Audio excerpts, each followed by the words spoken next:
کہ دشمن جس قدر تیزی سے اور سختی سے، جس قدر سنجیدگی سے ہماری طرف بڑھیں، ہم اسی حساب سے اپنی راہ پہ سختی سے اور سنجیدگی سے اور عمل کریں۔ جس قدر دشمن کی دشمنی بڑھے، اسی حساب سے ہمارے اندر دوستی، محبت، اتحاد بڑھنا چاہیے۔ دشمن اپنے مابین متحد ہیں، دوست ہیں ایک دوسرے کے، اور شدت کے ساتھ حمایت کرتے ہیں، شدت کے ساتھ، سختی کے ساتھ، پائبندی کے ساتھ، سنجیدگی کے ساتھ اپنے باطل اہداف اور باطل افکار اور باطل برناموں کی حمایت کرتے ہیں۔ تو اس کے مقابل ہمیں آپس میں پہلے سے زیادہ متحد، پہلے سے زیادہ ایثار و فداکاری کا مظاہرہ کرنا چاہیے، پہلے سے زیادہ ہم اسلام شناس ہونا چاہیے، پہلے سے زیادہ اسلام پہ عمل کرنے والے ہمیں ہونے چاہیے۔ جب ایسا نہ ہوگا تو وَمَنْ أَعْرَضَ عَنْ ذِكْرِي فَإِنَّ لَهُ مَعِيشَةً ضَنْكَا، خداوند متعال نے فرمایا کہ جو یاد خدا سے غافل ہو جائیں ان کی زندگی تنگ تر ہوتی جائے گی، تو زندگی تنگ تر ہوتی جائے گی۔ تو حضرت اقبال نے جہاں فرمایا کہ ہے جرم ضعیفی کی سزا مرگ مفاجات، یہ ضعیفی جب ہم اپنے اندر پیدا کر لیتے ہیں، ہم اپنے آپ کو ضعیف کر دیتے ہیں، ضعیف ہونے دیتے ہیں، ہم اپنے اندر وہ جو طاقت ہے الہی ایمانی اسے جو پیدا کرنا چاہیے کہ جس کے زور پہ ہم ہمیشہ سربلند اور سرفراز ہو سکتے ہیں، رہ سکتے ہیں، وہ طاقت ہم پیدا نہیں کرتے تو کمزوری جب آ جاتی ہے، نہ کہ جسمانی کمزوری ہے جرم ضعیفی کی سزا مرگ مفاجات۔ تو یہ ایمانی کمزوری، یہ اتحاد کی کمزوری، یہ اسلام شناسی کی کمزوری، یہ اسلام کی طرف توجہ نہ دینے کی کمزوری، یہ اپنی زندگیوں کو اہل بیت کی سیرت کے مطابق نہ ڈھالنے اور ان کی سیرت سے سبق نہ لینے اور ان کی تاریخ سے عبرت نہ لینے کی جو کمزوری ہے، یہ اس کی سزا ہے۔ جب تک ہم اہل بیت کو محور قرار دے کر آگے نہیں بڑھیں گے، جب تک ہم ایک دوسرے کو برداشت نہیں کریں گے، جب تک ہم اسلام میں آپس میں متحد اور متفق نہیں ہوں گے، جب تک ہم ایک دوسرے کو نہیں برداشت کریں گے، جب تک ایک دوسرے کو دوست تسلیم نہیں کریں گے، اس وقت تک یہ ضعیفی رہے گی ہمارے اندر، تو اس کی سزا مرگ مفاجات ہے۔ تو یہ کاتب تقدیر نے ازل سے لکھا ہے، کاتب تقدیر کا یہ فیصلہ ہے ازل سے کہ جرم ضعیفی کی سزا مرگ مفاجات۔ تو یہ مرگ مفاجات جسموں کی موت بھی ہے، اقدار کی موت بھی ہے، اور وہ جو ہمارے اسلامی فکری الہی عقیدتی اقدار ہیں، انسانیت کی موت ہے، مکتب کی موت، امت کی موت، یہ چیزیں سب ضعیفی میں ہیں۔ تو ہم کیسے، تو یہ تربیت کہ جس سے ہمارے اندر یہ چیزیں وجود میں آ جائیں، یہ برکت اہل بیت سے ہے۔ ہم اہل بیت کے نام پہ متحد ہونا چاہیے، جمع ہونا چاہیے، پھر سنجیدگی کے ساتھ وہ دریائے بیکران، وہ بیکران سمندر جو سیرت اہل بیت کے سلسلے میں ہمارے پاس موجود ہیں، ہم اس سے عبرت کے، تربیت کے اور اخلاقی، عقیدتی، فکری، انسانی موتیاں، وہاں سے جواہرات نکالیں اور اپنی زندگیوں کو ان سے سنواریں، تب ممکن ہے وہ جو اصل چیز ہے، مرکز ہے، ہم اس سے دور ہوتے جا رہے ہیں۔ جب اصل مرکز سے دور رہیں، جب اس کی طرف توجہ نہ رہیں، ہم اطراف میں پھیلے رہیں اور مرکز کی طرف توجہ نہ ہو تو اس کی سزا مرگ مفاجات ہے، دشمن کا غلبہ ہے۔ کئی مرحلے ہیں، پہلے دشمن شناسی ہوتی ہے، اس کے بعد دشمن ستیزی ہوتی ہے۔ ابھی پہلے مرحلے میں بھی ہم نہیں ہے، دشمن شناسی بھی نہیں ہے۔ جب تک دشمن شناسی نہ ہو دشمن ستیزی ناممکن ہے۔ پہلے مرحلے میں دشمن کی پہچان ضروری ہے کہ کون دشمن ہے واقعی۔ دشمن کو سمجھنے کے لیے اپنے آپ کو جاننا ضروری ہے کہ آپ کیا ہیں، آپ کون ہیں، آپ کی حیثیت کیا ہے، آپ کے اہداف کیا ہیں، آپ کا ایمان کیا ہے، آپ کا عقیدہ کیا ہے، آپ کی راہ و روش کیا ہے۔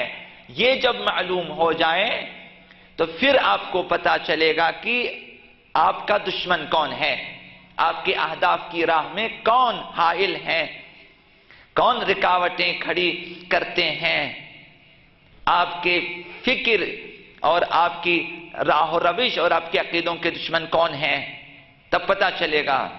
اگر ہم خود شناسی کے مرحلے میں فیل ہو جائیں تو دشمن شناسی کے مرحلے میں حتماً فیل ہو جائیں گے۔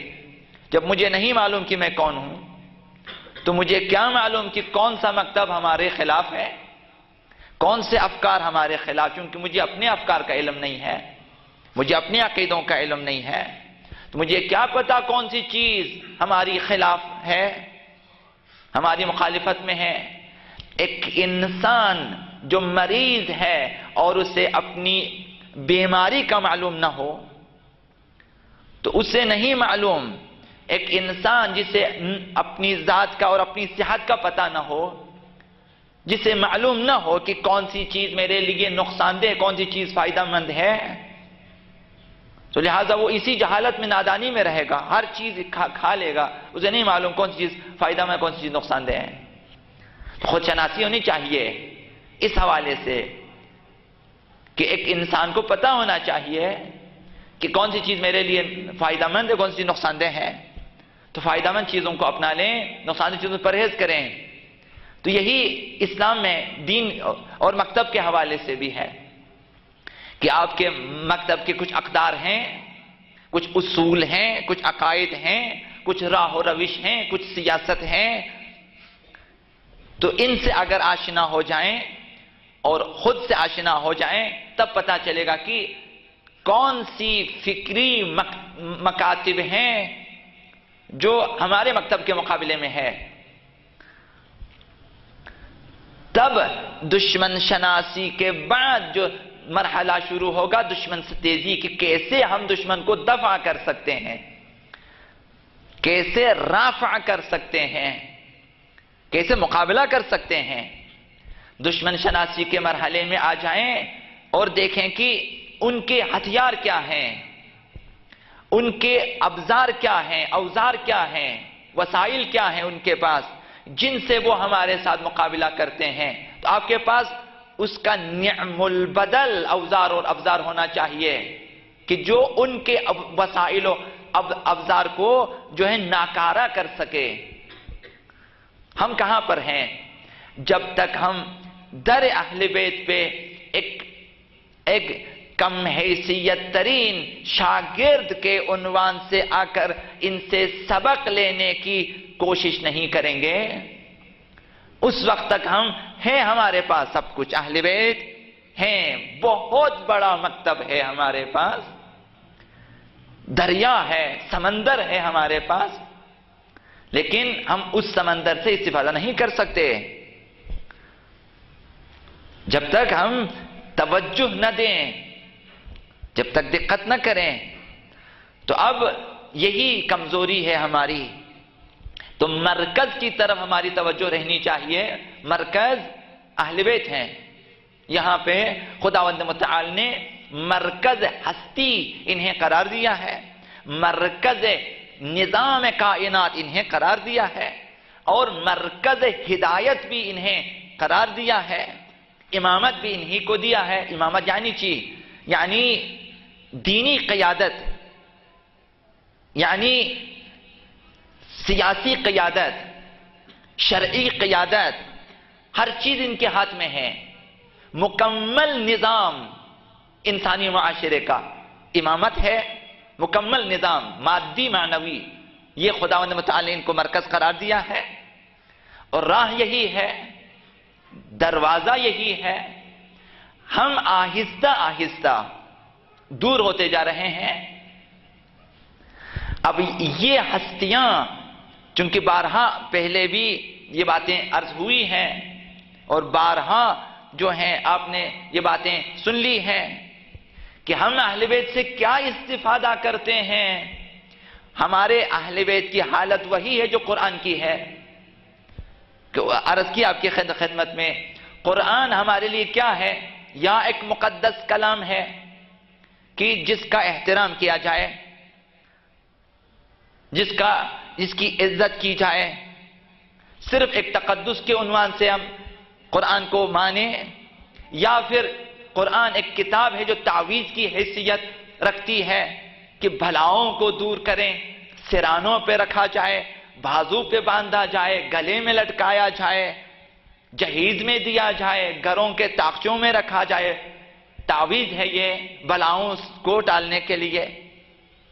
یا یہ کتاب جو ہیں اچھی باتوں کا ایک مجموعہ قرار دے کر اسے اقوال زرین کے طور پہ انسان جو ہے پڑھنا شروع کر دیں، تو یہ قرآن کی حالت ہے معاشرے میں۔ یا پھر ایصال ثواب کی کتاب قرار دیں، تو یہی حالت اہل بیت کی ہے معاشرے میں۔ امامت تک کے مرحلے میں، نظام ولایت تک کے مرحلے میں نہیں آئے ہیں ہم، آئے ہیں اسی جس طرح قرآن کہ یا ان سے تبرک لے لیں، یا ان سے جو ہے قضاء حاجت کے لیے التماس کریں، یا ان کے در پہ جا کے تبرک کر لیں، یا اپنے لیے وہاں پہ زوار، حاجی یا ان چیزوں کی کربلائی ان کے سرٹیفکیٹ لے لیں، ان کے پاس جا کے وہاں سے کچھ نمونے لے کر آ جائیں، اب گھروں میں سجا دیں کہ یہ کربلا سے لائے ہیں، یہ سامرہ سے لائے ہیں، یہ ہم قم سے لائے ہیں، یہ وہاں سے لائے، سجا دیں، ایک میوزیم بنا دیں۔ اہل بیت سے اور کیا؟ اہل بیت ان چیزوں کے لیے نہیں آئے۔ اہل بیت اس لیے آئے ہیں کہ ہمیں اس مقام تک پہنچا دیں جس مقام تک خداوند چاہتا ہے کہ یہ امت اسلامیہ اس مقام پہ رہے۔ پوری دنیا کی حکومت اس امت کے ہاتھ میں رہے۔ الاسلام یعلو ولا یعلی علیہ، یہ مقام ہے کہ اسلام ہر دین پہ غالب آ جائے، سربلند رہے، اور لِيُظْهِرَهُ عَلَى الدِّينِ كُلِّهِ، کہ دین اسلام تمام ادیان پہ غالب آ جائے، ظلم و ستم کا خاتمہ ہو جائے۔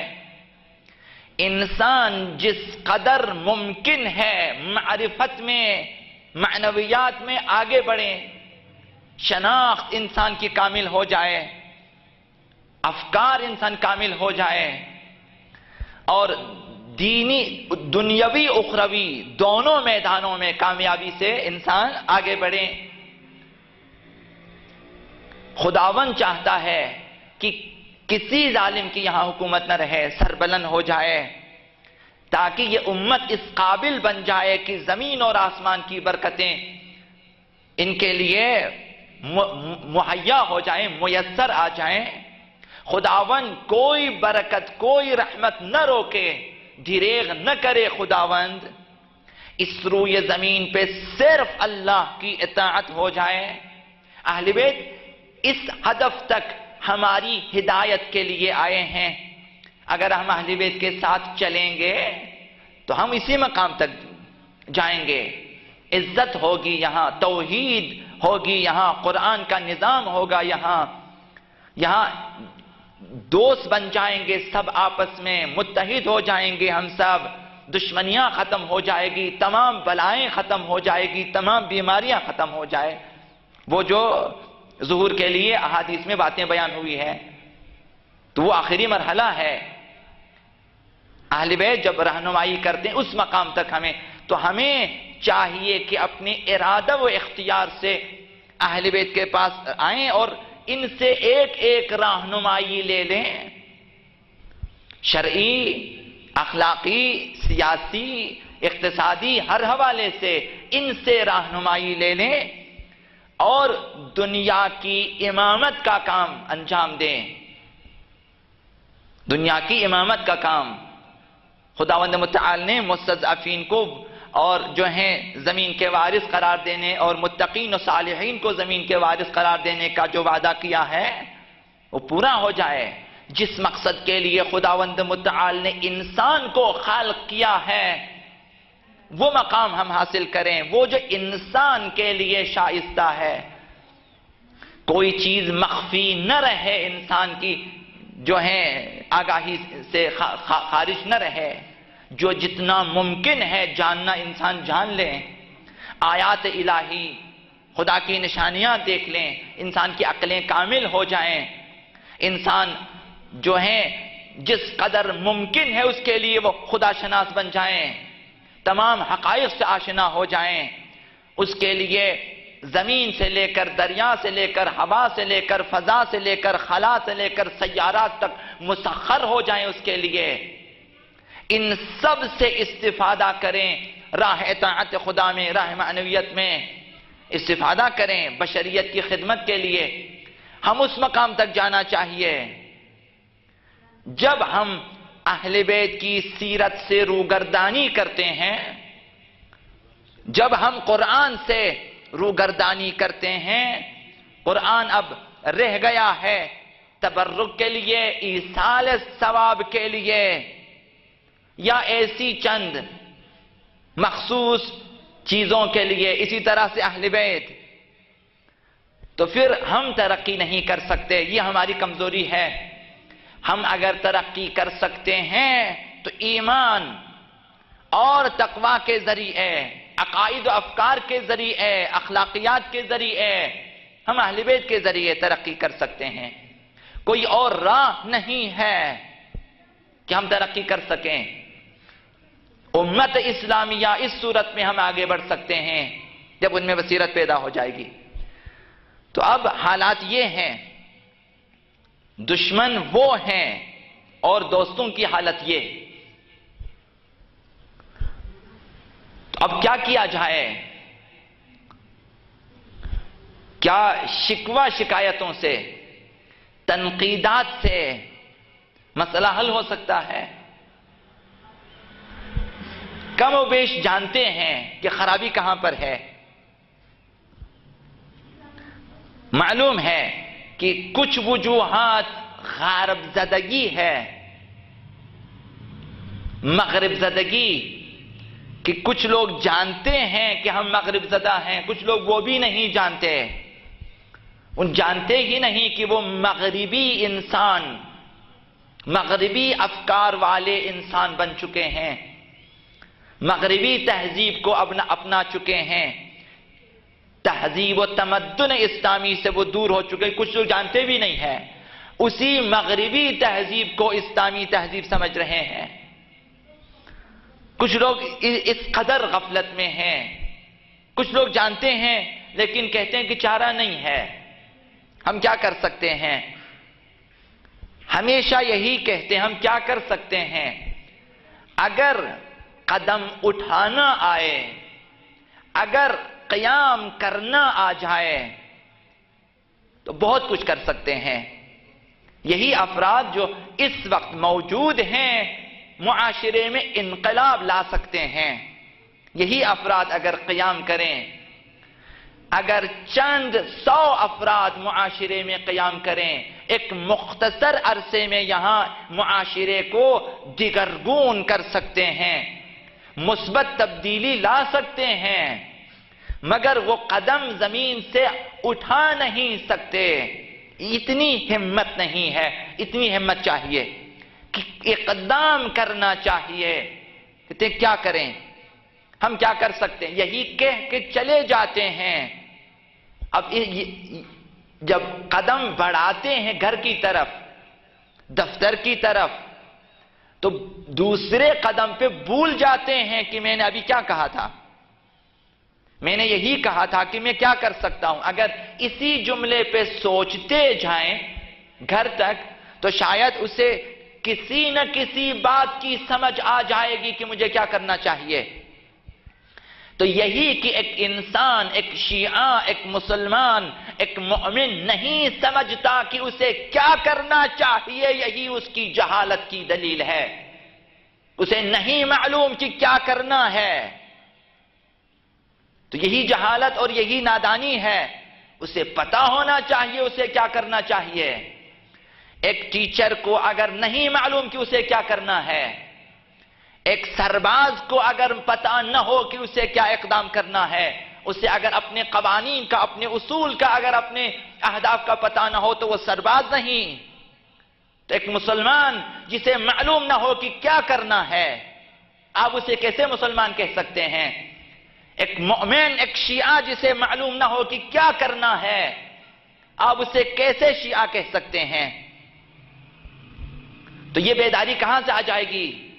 یہ مکتب اہل بیت میں شاگرد بننا چاہیے۔ مکتب اہل بیت سے استفادہ کرنے کے لیے ایمان و تقوی کی ضرورت ہے، طہارت کی ضرورت ہوتی ہے۔ یہاں باطہارت آ جائیں، یہاں اخلاص کے ساتھ آ جائیں، اگر اقدام کریں، مختصر عرصے میں یہاں مثبت تبدیلی آ سکتی ہے۔ تو کمزوری یہاں پر ہے کہ کچھ وہ لوگ ہیں جنہیں معلوم نہیں کہ کیا کرنا ہے، کچھ وہ لوگ ہیں جو اقدام کرنا چاہتے ہیں تو ہر قدم پہ سینکڑوں رکاوٹیں ہیں، ایسے لوگوں کی رکاوٹیں جو نہیں جانتے کہ کیا کرنا چاہیے۔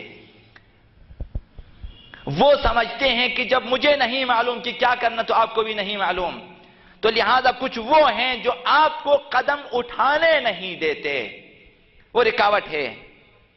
وہ ممکن ہے کہ آپ کا عزیز ترین فرد ہو، آپ کا نزدیک ترین دوست بھی ہو سکتا ہے کہ وہ آپ کو تو کیا کر رہے ہو، یہ آپ نہیں کر سکتے۔ تو ایسی کمزوریاں ہمارے اندر ہیں، اب انہیں دور کرنا چاہیے۔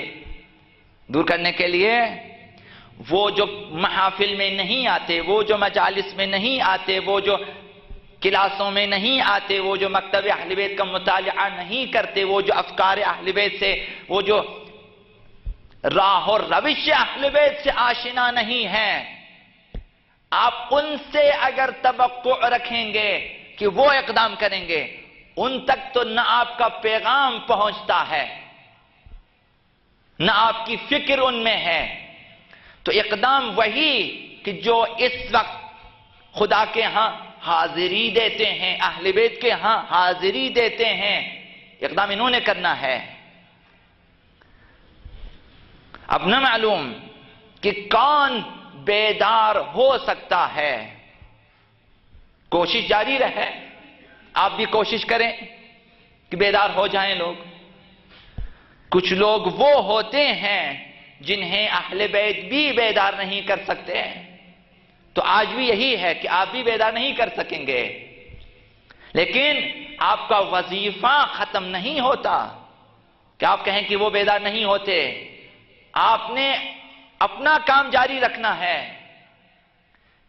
دیکھیں، برنامہ ریزی کریں، کوشش کریں، سرچ کریں، تحقیق کریں اور مؤثر ترین راہ کا انتخاب کریں۔ بہت پیچھے رہ گئے ہیں ہم اسلام کے حوالے سے، اور مخصوصاً بالاخص حضرت امام زمان اجل اللہ تعالی فرجہ الشریف کے حوالے سے بہت پیچھے ہیں، بہت زیادہ۔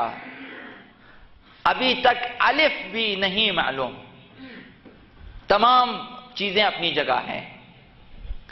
جب ہم اسلام کو سمجھ سکیں گے، جب ہم صحیح معنی میں ایمان اور اسلام سے آگاہ ہو جائیں گے، تب ممکن ہو سکے گا ہمارے لیے کہ ہم مہدویت کو سمجھیں اور اس دور کو سمجھیں، اس دور کے فتنوں کو سمجھیں، اس دور میں حق کو اور باطل کو پہچان سکیں اور حق کی طرفداری کر سکیں، تو باطل شناسی کرنا اس دور میں مشکل ترین کام ہے۔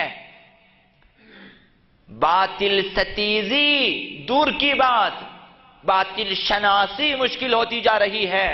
یہاں ہزاروں چہرے ہیں باطل کے، ہزاروں چہرے، ہزاروں رنگ ہیں اس کے، پہچاننا مشکل ہو جائے گا۔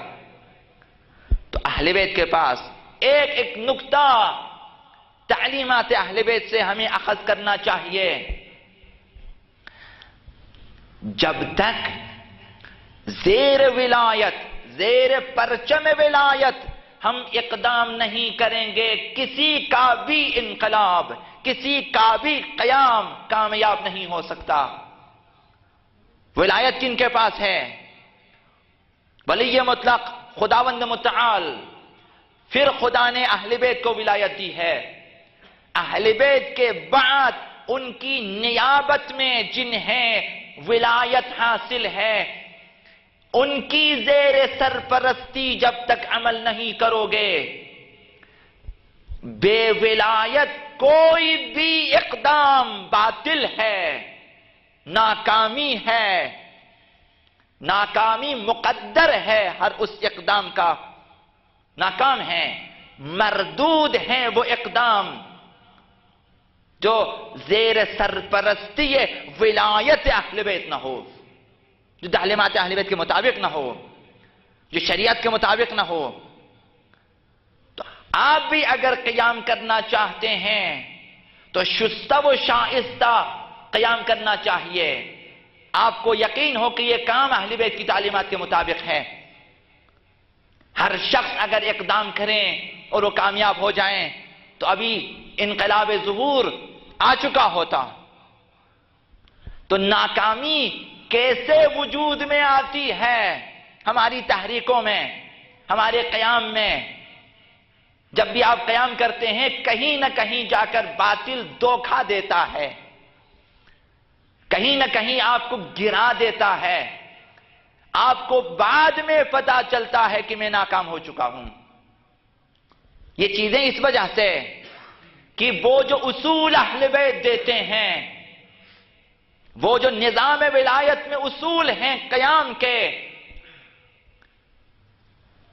انقلاب کے، بیداری کے، اقدام کرنے کے، کار و کوشش کے، ان اصولوں سے جب بے خبر ہو جاتے ہیں یا ان اصولوں کو پائمال کیا جاتا ہے یا ان سے چشم پوشی کی جاتی ہے تو ناکامی مقدر ہو جاتی ہے۔ بڑے بڑے علماء اقدام کرتے ہیں تو ناکامی کس وجہ سے ہوتی ہے؟ وہ جب اپنے آپ کو کچھ سمجھنے لگتے ہیں کہ میں کر سکتا ہوں، وہاں سے ناکامی شروع ہو جاتی ہے، وہاں سے بدنامی شروع ہو جاتی ہے۔ اگر کہیں انقلاب کامیاب ہوا ہے تو ولایت کی وجہ سے، زیر سرپرستی ولایت اہل بیت اقدام کرنے کی وجہ سے وہ لوگ کامیاب ہو گئے ہیں اور آج بھی کامیاب ہیں۔ تو وہ جو اخلاقی اصول ہیں کہ اخلاص کے ساتھ، تقوی کے ساتھ، صداقت کے ساتھ، سچائی کے ساتھ، شجاعت کے ساتھ، بیداری کے ساتھ، مہارت کے ساتھ جو اقدام کرنا چاہیے وہ اقدام نہیں ہوتا، تو ایک ناکامی اس طرح سے وجود میں آ جاتی ہے۔ تو اصولوں سے نا آشنائی اپنی جگہ، سستیاں جو ہم اصلاح اہل بیت میں اقدام کے حوالے سے، عمل کے حوالے سے، بیداری کے حوالے سے، تعلیم و تربیت کے حوالے سے جو ہم کوتاہی کا مظاہرہ کرتے ہیں وہ ایک طرف، تو یہ ساری چیزیں جب مل جاتی ہیں تو ناکامی سامنے آ جاتی ہے۔ رکاوٹوں کو دور کرنا کیسے ممکن ہے؟ جب تک اہل بیت علیہم السلام سے اصول و ضوابط لے کر، تعلیمات لے کر اقدام نہیں کرتے، اس وقت تک رکاوٹوں کو دور کرنا ناممکن ہے۔ ہمیں ایک ایک چیز، ایک ایک قدم پہ، ایک ایک حرکت کے لیے اہل بیت کی رہنمائی کی ضرورت ہوتی ہے۔ تو اب تمام تعلیمات اہل بیت چند لوگوں کے سوا باقی امت غافل ہیں، کتابوں میں دفن کر دیے ہیں، حتیٰ کہ صفحے کھول کر بھی کبھی نہیں دیکھے ہوں گے۔ تو وہ ساری چیزیں ہیں، تو بہت پیچھے ہیں۔ تو باطل شناسی مشکل ہے اس وقت، باطل ستیزی۔ لہذا کیا کرنا چاہیے؟ بصیرت اہل بیت سے لے لیں، اسلام سے لے لیں، ولایت کو سمجھیں، امامت کو سمجھیں، اسلام جو اصول دیتا ہے اسے سمجھیں اور اس کے بعد اقدام کریں۔ اگر اسلام شناس بن جائیں پھر باطل شناس ہو جائیں گے، باطل شناس ہونے کے بعد باطل ستیزی، باطل کا مقابلہ ممکن ہے۔ بغیر آگاہی کے اقدام کرنے کا نتیجہ ناکامی ہے۔ یا ہم اقدام نہیں کرتے یا ناآگاہانہ اقدام کرتے ہیں، ناکامی اس وجہ سے ہوتی ہے۔ ہمیں ہر ایک کو آنا چاہیے زیر تربیت ولایت اہل بیت، کہ اہل بیت سے تربیت حاصل کریں، تعلیم حاصل کریں، آگاہی حاصل کریں۔ جب ولی خدا، اولیاء الہی کی زیر سرپرستی ہم تعلیم تربیت حاصل کریں گے، اس وقت ہمیشہ کامیابی ہے۔ حضرت فاطمہ معصومہ سلام اللہ علیہا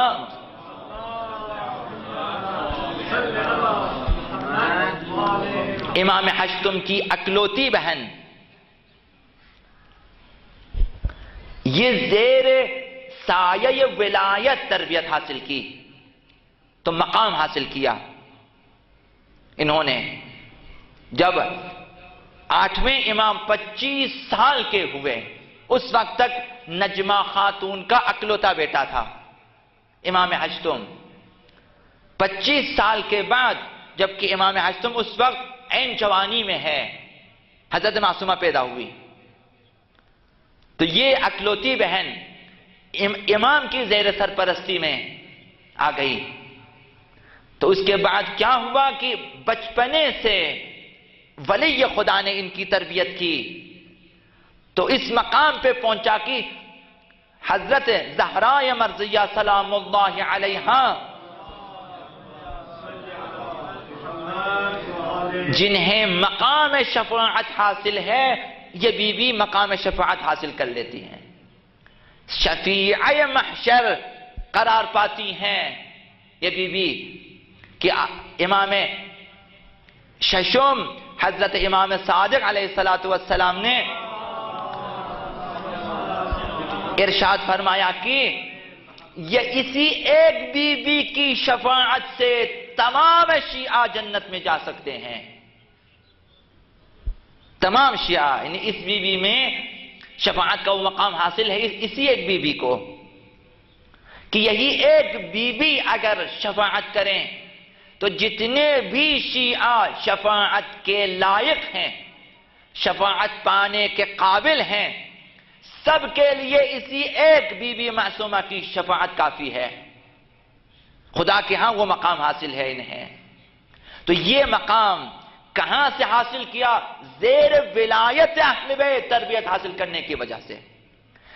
وہ تعلیم ان کے اندر آ گئی، وہ تربیت ان کے اندر آ گئی، وہ دین شناسی ان میں پیدا ہو گئی، وہ علم الہی ان کے اندر پیدا ہو گئی کہ 7ویں امام موسیٰ بن جعفر علیہ السلام مقام امامت پہ فائز ہیں، مقام امامت فائز ہیں۔ لوگ سوالات لے کر آتے ہیں اور گھر میں جب امام نہیں ہوتے حضرت معصومہ سلام اللہ علیہا کے حوالے کر دیتے ہیں کہ ان سوالات کے جوابات چاہیے۔ تھوڑی دیر میں وہ بچی جو ابھی چھوٹی ہے، دوسرے دن جوابات لکھ کر ان کے حوالے کر دیتے ہیں، لوگ پڑھ لیتے ہیں جواب کو کہ یہ جواب امام نے لکھا، نہ معلوم کس نے لکھا، یہ لے کر چلتے ہیں، راستے میں 7ویں امام سے ملاقات ہو جاتی ہے کہ کہاں سے آ رہے ہیں، تاکہ آپ کی خدمت میں سوالات لے کر آئے ہیں، آپ کی بیٹی نے یہ جوابات ہمیں عنایت کیے ہیں۔ امام نے پڑھا، پڑھنے کے بعد 3 بار فرمایا اب فداہا ابوہا، کہ میں باپ اس کے قربان ہو جائیں، کہ اس مقام پر ہیں کہ جو جوابات میں دینا چاہتا تھا وہ دے دیتی ہیں۔ اس حد تک اسلام شناسی چھوٹی عمر میں 3 بار امام معصوم فرمائے کہ میں قربان جاؤں ان کے، اس مقام پہ۔ یہ زیر تربیت اہل بیت آنے کی وجہ سے،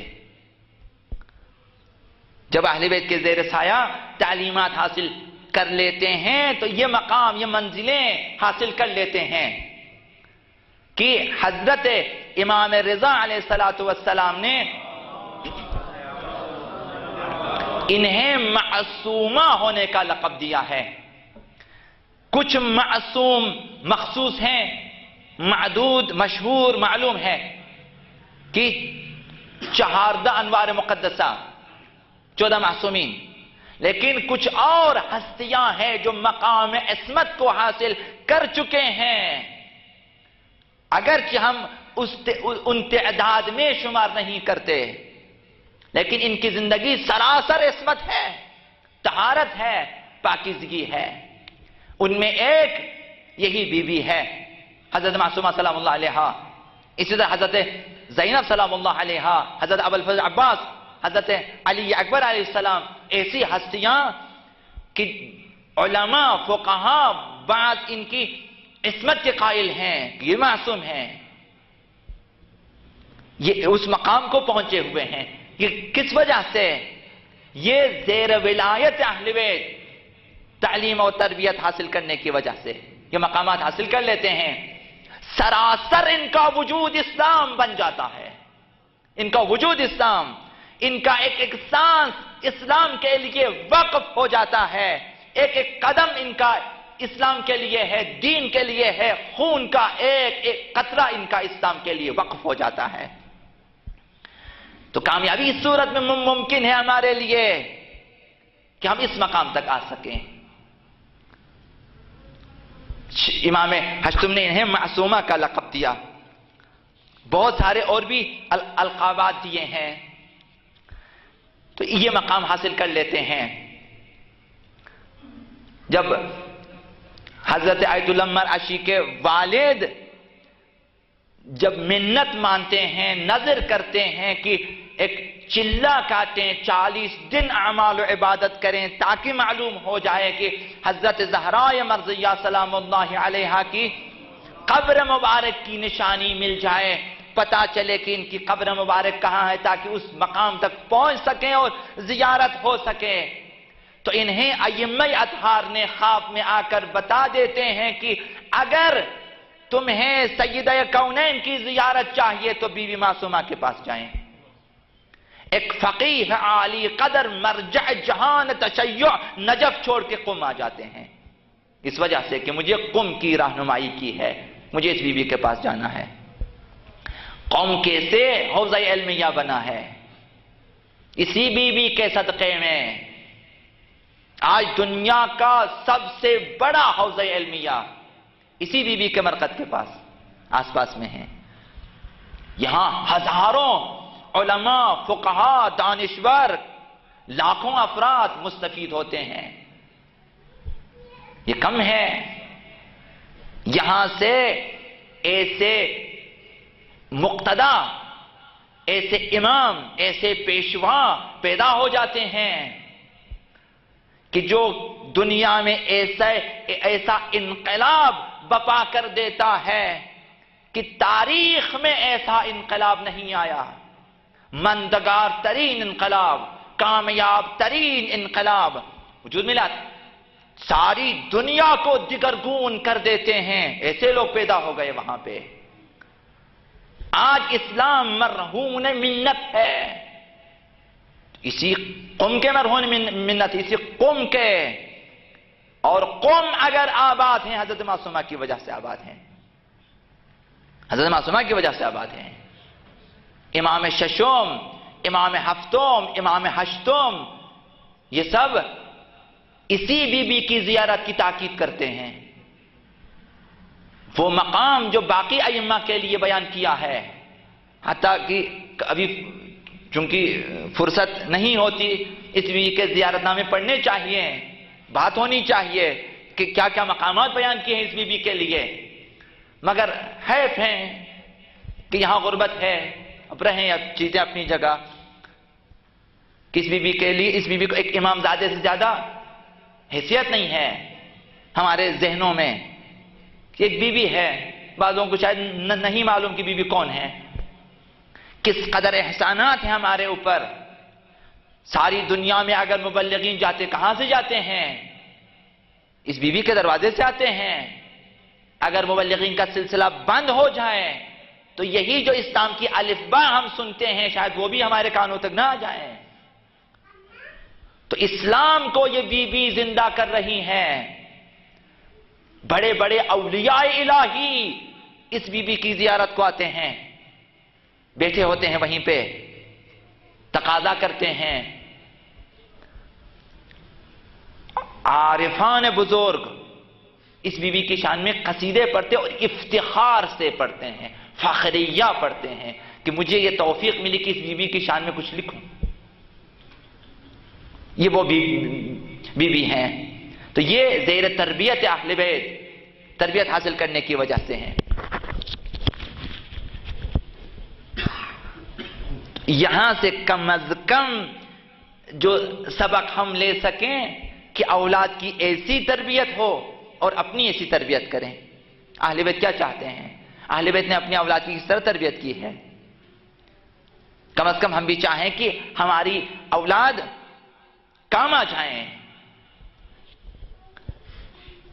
اسلام کے لیے کام آ جائیں. اہل بیت کا تمام ہم غم یہی ہے کہ ہماری اولاد کام آ جائیں، دین کے کام آ جائیں، مکتب کے کام آ جائیں. لہذا یہ لوگ ہمیشہ بیدار ہیں، ہمیشہ بیدار، ہمیشہ آگاہ، ہمیشہ دشمن ستیز ہیں. یہ دشمنوں کا مقابلہ کرتے ہیں اپنے کردار میں، اپنی باتوں میں، اپنے اخلاق میں، اپنے دروس میں، حتیٰ اپنی ایک ایک حرکت کے ذریعے دشمنوں کو نابود کرتے ہیں. مگر یہ کہ ہم ان کی حرکتوں کو، روش کو، ان کے اقدامات کو نہیں سمجھتے. ہم نہیں سمجھتے کہ یہ بی بی کیسے قم کی طرف کیوں روانہ ہوئی. باقی اولاد اپنی جگہ. تو اس بی بی نے سفر کیا ہے جس طرح سے حضرت علیاء مکرمہ زینب نے سفر کیا ہے. یہ اقدامات اسی سلسلے میں ہے. اگر امام ہشتم مشہد نہ آتے، طوس نہ آتے اور وہ سفر نہ کرتے مدینے سے، یہ بی بی اگر سفر نہ کرتی اور قم نہ پہنچ جاتی تو آج نہ معلوم دنیا کا نقشہ کیا ہوتا، تشیع کی حالت کیا ہوتی. ہمیں ان کے سفر میں جتنے واقعات ہوئے ان پہ غور کرنا چاہیے. اسی بی بی کو، حالانکہ اگر ایک امامزادہ ہے تو پھر دشمنوں کو کیا پڑی ہے کہ راستہ روکیں، ان پہ حملہ کریں، ان کے بتیجوں کو، بانجوں کو شہید کر دیں، اور اس بی بی کو بعض علماء کے بقول زہر دیں اور یہ قم پہنچنے سے پہلے بیمار ہو جائیں. معلوم ہے دشمن کو کہ ان کا سفر بھی انقلابی ہے. حضرت امام رضا کو بلایا، زبردستی مدینے سے خراسان کی طرف، مرو کی طرف لے آئے. 1 سال تک اہل بیت بے خبر ہیں امام رضا سے مدینے میں. امام رضا کی حالت نہیں معلوم، نہیں خبر معلوم نہیں ہے. 1 سال کے بعد امام رضا نے خط لکھا اور اپنے غلام سے تاکید کی کہ کہیں ٹھہرنا نہیں، جلدی سے جائیں تاکہ جلدی سے آ جائیں۔ اب یہ تاریخ میں آیا ہے، شاید امام جان چکے تھے کہ اگر غلام نے سستی کی، اگر دیر کر دی تو شاید بہن سے میری ملاقات نہ ہو سکے، تو تاکید کی کہ جلدی سے جائیں، کہیں رکنا نہیں، تیزی سے جائیں۔ امام شاید ایک دو دن پہلے بلا لیتے تو شاید بہن بھائیوں کی ملاقات ہو جاتی۔ اب راستے کی جو مشقتیں تھیں اور وہ جو حملے ہوئے ان پہ، اب ان کی وجہ سے امام تک یہ بی بی نہ پہنچ سکی۔ دوسرے دن بی بی نے حرکت شروع کی مدینے سے، جو اپنا سفر تھا۔ جیسے یہ خط ملا، محبت ولی خدا سے لبریز بی بی، ٹھیک حضرت زینب کی طرح۔ ایسا نہ تھا کہ بھائیوں میں زینب کو حسین زیادہ پسند ہو، یہ ولایت مدار بیویاں ہیں، یہ محبر امامت پہ گھومنے والی بیویاں ہیں، تو ولایت امام رضا کے سلسلے میں اس بیوی کو معلوم ہے، اس وجہ سے عاشقانہ اقدام کیا، اپنے عزیزوں کو لیا اور سفر کیا۔ اب راستے میں وہ جو واقعات ہوئے، اب اس کے بعد جب راستے میں یہ بیوی بیمار ہو گئی، جس طرح بعض علماء کا قول یہ ہے کہ انہیں زہر دینے کی کوشش کی، اب اسی میں یہ بیوی بیمار ہو گئی۔ اب جب بیوی نے اندازہ لگایا کہ اب وہ جو جگہ ہے جہاں امام رضا ہیں مرو میں، وہاں تک نہیں جا سکتے، کہا کہ نزدیک ترین شہر محبان اہل بیت کا، کہا کہ قم ہے۔ بیوی نے کہا کہ قم چلتے ہیں۔ اب شاید امام رضا نے یہی کوشش کی کہ میری بہن قم کو آباد کریں۔ اہل بیت بے جہاد اقدام نہیں کرتے، بے جہاد اقدام نہیں کرتے۔ اب عبداللہ الحسین نے بے جہاد اقدام نہیں کیا کہ حضرت زینب کو ساتھ لایا ہے۔ انہیں شام میں رکھنا، بیوی کا شام میں دفن ہونا حکمت سے خالی نہیں ہے۔ اسی طرح سے جب والی قم کو پتہ چلا کہ دختر امام ہفتم، خواہر امام رضا قم تشریف لا رہے، تو انہوں نے ان میں ایک ولولہ، ایک جوش، ایک چیز، ایک جذبہ پیدا ہوا کہ ہم استقبال کے لیے جائیں گے، تو استقبال کے لیے نکلے۔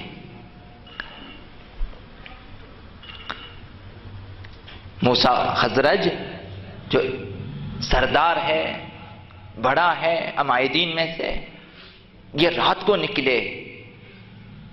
جس طرح تاریخ میں لکھا کہ بیوی کے پاس سب سے پہلے پہنچے، مہار کو تھاما اس نے۔ تو یہ جو اہالیان قم ہیں، پیغمبر سے لے کر باقی ائمہ اطہار نے اگر ان کی فضیلتیں بیان کی اس شہر کی، تو اس وجہ یہ ولایت مدار ہیں شروع سے، یہ قوم، یہ قم، تو ان کی فضیلتیں بیان ہوئی ہیں۔ جنت کے دروازے صرف اہل قم کے لیے بعض دروازے مخصوص ہیں، کہ اہل قم والے اس دروازے سے جنت میں جا سکتے ہیں۔ تو یہ ولایت مدار گئے، مہار کو تھاما ان کی سواری کے، مہار تھام کے لایا قم، اور اپنے گھر آنے کی درخواست دی کہ آپ ہمارے گھر میں تشریف لائیں۔ 16-17 دن اس کے بعد اس بیوی کی وفات ہوئی، رحلت ہو گئی۔